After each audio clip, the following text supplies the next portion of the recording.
ayes have it.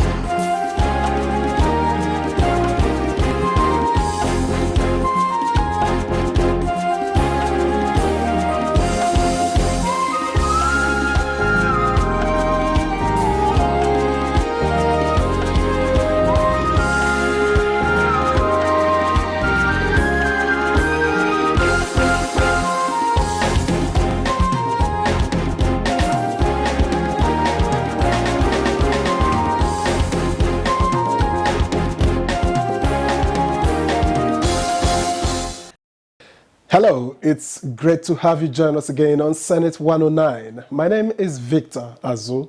Now, the Senate has reconvened and announced the names of 8 senators as principal officers, with Senator Abdullahi Yahaya as Senate Majority Leader, while Senator Enyinnaya Baribe takes the minority slot.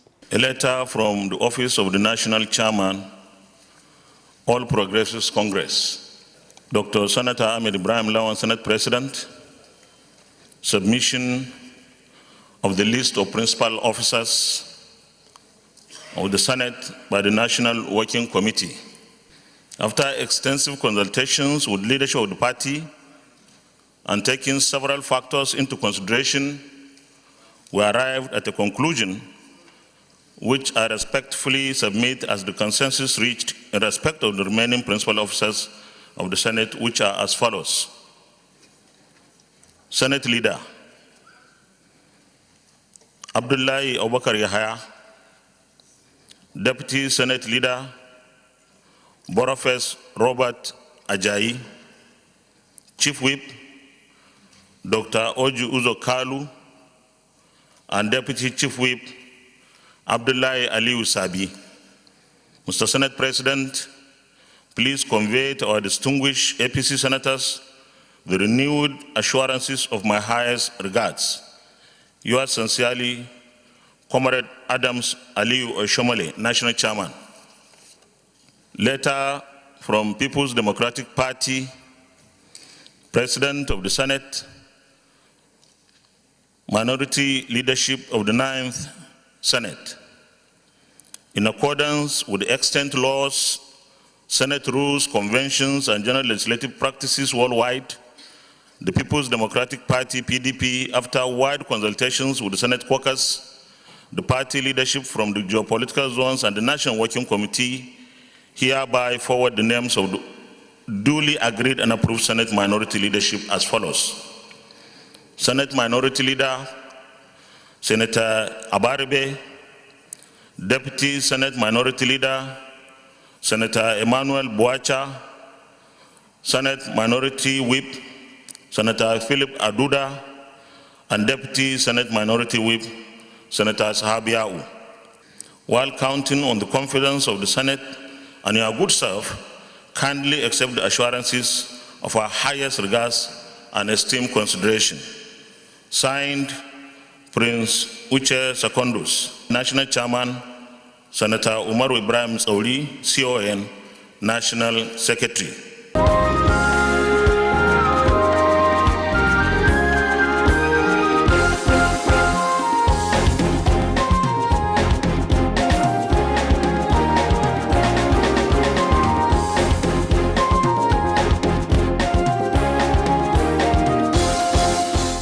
Done with its leadership positions, the Senate also set up an ad hoc committee that will produce its legislative agenda aimed at providing direction for the 9th Senate.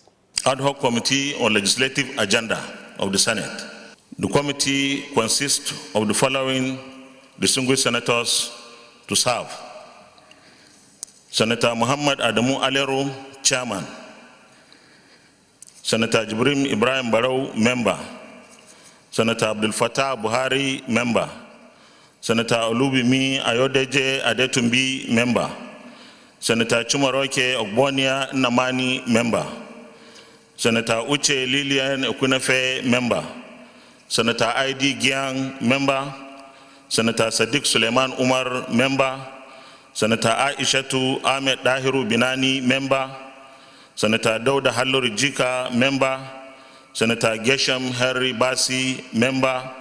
Senator Bio Barakuma Degi, Member. And Senator Ifani Patrick Uba, Member. The committee has 2 weeks to fashion out a legislative agenda for the 9th Senate. We wish them the best of luck.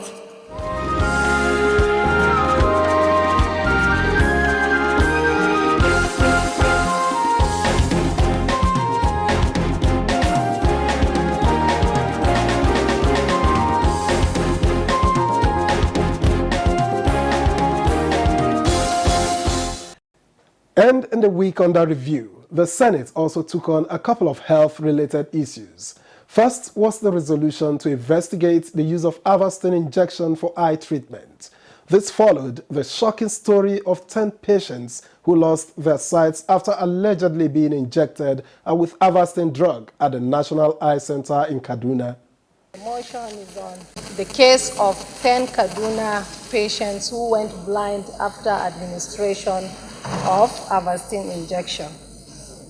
The Senate alarmed that the use of Avastin injection meant for the treatment of cancer at the National Eye Center Kaduna for eye treatment.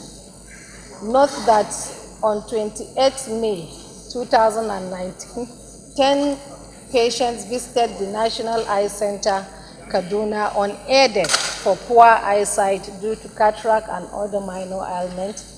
But to the shock of the patients and the general public at large, they went blind after taking an eye injection at the center. This was reported in the Nation newspaper of 20th and 29th June 2019 and the Daily Trust newspaper of 23rd June 2019. Note that the New York Times of 31st August 2011 had earlier reported that the same Avastin injection, which was originally meant for cancer treatment, had caused blindness when applied for eye treatment. Aware that investigation confirmed that the 10 patients went blind after they were given Russian-made Avastin injection, resulting to the patients being affected in both eyes, while the remaining 6 victims lost 1 eye each. Also aware that after the unfortunate incident, NAFDAC waded in and took the drugs for a test, but so far the result is still awaited. Note that if this can happen in a government medical facility like the National Eye Center Kaduna, then it should be a matter of urgent national interest to look into the supplies of drugs in this country with emphasis on what our hospitals administer, to whom preservation and expiration.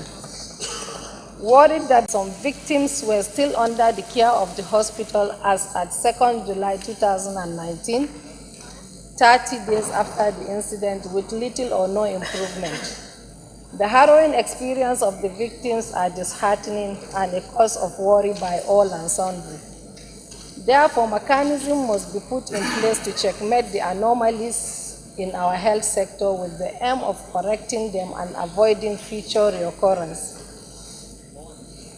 Accordingly, resolved to 1. Set up an ad hoc committee to carry out a holistic investigation on the use of Avastin injection for eye treatment leading to the blindness of the 10 Nigerians. Urge NAFDAC to make public the result of their tests on the said injection and suspend the use of Avastin injection by hospital in Nigeria for eye treatment. That mandate the relevant authorities to compensate the victims and bring to book the practitioners found wanting. This Senate must take this motion very seriously, because if we allow this, it will continue to happen. You know that chloroquine sometimes was banned because of the side effect it used to have on patients. Now we have a drug that is making Nigerians blind. Who knows whether this is deliberate? Because this same drug was banned in the United States of America. And it is this same drug that is being imported here. It means that NAFDAC is not doing its job. And we must hold NAFDAC squarely responsible for what is happening to Nigerians. Our fellow countrymen and women became victims of what one, as a layman, will call carelessness or professional negligence. I say this, Mr. President, because the issue we are debating in regard to this failure from one of our health institutions is not the first of its type. The issue of misuse of drugs, misapplication of drugs, using expired drugs is not the first time it's coming to this hollow chamber. But what makes this one particularly bad is the fact that it has taken so many Nigerians as victims, where in one stroke, 10 Nigerians have fallen victims by losing their eyes. All pharmaceutical products that are used in this country, or in any country, they undergo what we call post-market surveillance, PMS. That a drug is used for one purpose does not mean it cannot be used for another purpose. What has been expressed here is a reminder of some products that have been used, pharmaceutical products that have been used before. To go down memory lane, a drug like amantadine was used for A2 viral infection. We later found out it was used for Parkinson's disease or Parkinsonism. A drug like cyproheptadine, which we commonly call Periactin, is an antihistaminic. But we have found out that it is an appetite stimulant. So if you have a product like Avastin, that is an anti-neoplastic or anti-cancer drug, and you find out too that this drug too can be used to improve sight, there's nothing that is really wrong. But at the point where PMS or post-market surveillance suggests that the indication or what was intended for that drug now has become a harmful effect, that drug usually is removed from the market. I remember in those days, statistically speaking, 1982, I was still practicing in the teaching hospital. When we found out that a drug like saccharin was written off. It was a sweetening agent, but we found out that it could cause cancer. It was removed from the market. A drug like methylphenidate sodium, which is analgin, an analgesic, later it was found out that this drug could cause blood dyscrasias, paresthesia, that is sleep relapse. They were written off the market. Today you don't find analgin anywhere. The same thing Avastin that has been brought into a market, whether it is from Russia, whether it's from anywhere. So long as those effects that were not intended, now you find out that they are happening, you withdraw them from the market. I think this point must be made clear. It is still going to happen that pharmaceutical products that will be used in our market, either as over-the-counter products or ethical products, they are still going to be used. But the point to make is that all regulatory agencies must be acting in tandem with other international regulatory agencies so that we are abreast of what is going on. For this number of Nigerians, our own children, to be affected this way, it gives a great concern. And so I want to support the prayers, the 3 prayers, but most importantly, that NAFDAC should immediately withdraw the drugs from circulation.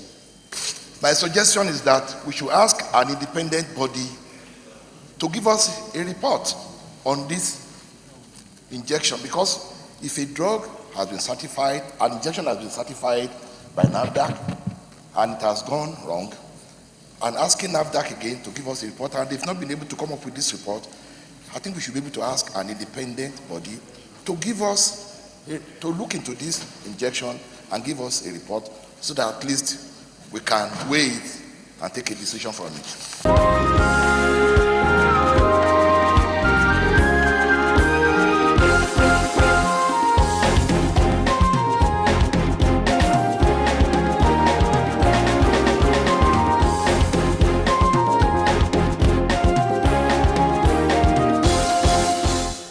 And in a motion by Senator Oluremi Tinubu and 105 others, the Senate has called for improved funding of the primary healthcare system in Nigeria and the introduction of modern technologies in the treatment of patients. The motion highlighted the debilitating state of Nigeria's primary healthcare services. The Senate is reminded that primary healthcare in Nigeria was adopted in 1988 by the National Health Policy to provide promotive, preventive, curative, and rehabilitative services. Concerned that a lot of problems in Nigeria's health sector can be traced to low performance of our primary health care facilities. According to the World Health Organization, WHO, primary health care will meet 80 to 90% of persons' health needs over the course of their lives. We're further concerned as World Bank service delivery indicators survey shows that through available performance of the primary health care is hampered by lack of financial resources, infrastructure deficit, insufficiency or lack of drugs, equipment and vaccine, etc. The Senate notes that the primary health care has improved population health in low and middle income countries. It's saddened that, according to a journal published by Frontiers in Public Health, only 20% of the 30,000 primary health care centers in Nigeria are working, with most of them lacking capacity to provide essential health services. The Senate is worried that failure of primary health care and belief that it is for low-income earners has led to an influx of patients to the secondary and tertiary healthcare facilities. The Senate is further worried that our secondary and tertiary healthcare facilities are burdened with treating common ailments that could have been handled at a primary healthcare center. Concerned that the average Nigerian is one illness or tragedy away from poverty, is distressed to see an upsurge in pleas for crowdfunding via social media to enable access to healthcare facilities. The Senate is further distressed that Nigeria was only recently rated as one of the poorest in the world. Notes accordingly the need for comprehensive government-backed health insurance. Also notes that until accessible and affordable health cover is provided, emergency and non-emergency situations will remain a burden. Is reminded that health care accessibility is a fundamental right and must be treated as such. Senate, however, accordingly resolves to 1. Increase budgetary allocation for management of primary health care. 2. Urge the Ministry of Health to create awareness on the benefits of health and life insurance. 3. Direct the Ministry of Employment to put in place policies to ensure that every employer of labor has health insurance package for employees. 4. Direct the Ministry of Health to ensure that government-backed health insurance scheme is accessible. And 5. Urge the Ministry of Health at federal and state levels to encourage medical technological innovation in primary health facilities. The essence of government, or any good government, is simply to save the lives of the numerous poor masses while protecting the interests of the few rich. But this doesn't seem to be the case in our country, as we have very poor masses and citizens of this country who are languishing in our rural areas for lack of adequate medical care. Mr. President, yes, I quite agree that there is need to increase the funding going to the primary healthcare institution. But I believe, first and foremost, Mr. President, there should be a synergy that works between the federal, the states, and the local government. Because of the tripartite administration of primary health care center, nobody takes ownership for that. The federal government will release money through the budgetary provision, and that money will not be used for the primary purpose of equipping and maintaining the primary health care centers that littered across the country. The state governments will collect money for primary health care center, they will not utilize it for the purposes. The way the local government is being run, it's difficult for them to also take ownership of the primary health care center in the respective local governments. The need for funding of such agencies is something that is needful and necessary. However, there is also need to bring their operations, management, and administration under one roof. Reason being, given the haphazard nature of the way they operate, you go to one primary health care center and you find the way and manner they carry out their health review system is completely different from the one in another part of the state, given the lack of funds. So I believe if such centers are brought under one roof, where their operations, administration, and management are being controlled and regulated by the primary health care center in the state, it will go a long way in ensuring standardization and best practice in terms of the operations of such centers. Finally, some senators have been speaking on what they hope to achieve with the 9th Senate and how they intend to improve their constituencies. We are going to be nationalistic in our approach to things, and we're taking Nigeria first. We're going to ensure that we do only those things that will promote the peace, unity, and prosperity of the country, ensuring that we bring together national cohesion and ensure that no part of this country is left unattended to. My legislative agenda has always been to ensure that we have a ministerial slot for the people of the FCT. We're going to do that through lobbying, and don't forget, by the grace of God Almighty and by the support of our caucus, that I am a principal officer, so I'm not going to rest. And also we're looking at the issue of the mayoral bill. You know that we don't have a second tier of government, and the people of FCT have always carved for that, to ensure that when people are voting for their governors, that we are also voting for governor. And you know that the National Assembly is the State House of Assembly for the FCT, with 109 senators and 360 House of Rep members who might not really understand the length and breadth and the issues and the problems therein of the people of the FCT. So if we can have a legislative arm like the mayoralty and its council members, where people can represent the various shades of the people of the FCT from the various localities in the FCT, I think we'll make progress. We need some specialized draftsmen, and that is, you see, what we have experienced is part of experience, evolving the nature of life. Yes, we have now seen that those bills are beautiful, but the draftsmanship was poor. And so we have to look at draftsmen who can be able to do that. I'm glad that the Senate President has also set up a committee on legislative agenda. We have a very beautiful agenda for the 8th Senate, which I chaired, and it's a document that is there. So we are going to provide the ad hoc committee on legislative agenda those to serve as input. We're hoping that most of the things there are doable, and they will adopt them and put them in the agenda, because that is what Nigerians are expecting from us. As for my constituency, you know, I'm a grassroots politician. I always stay in touch with them.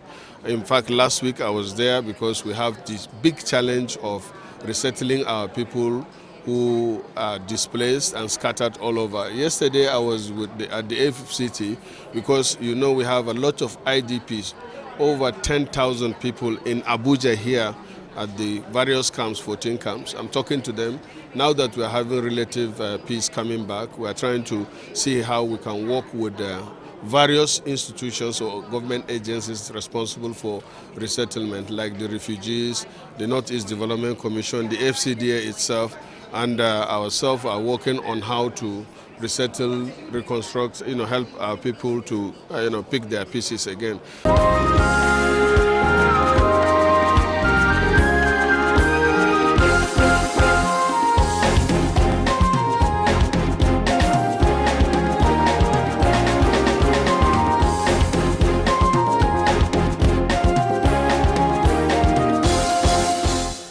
And that's Senate 109 for the week. We'll see you again next week. I am Victor Azu. Bye for now.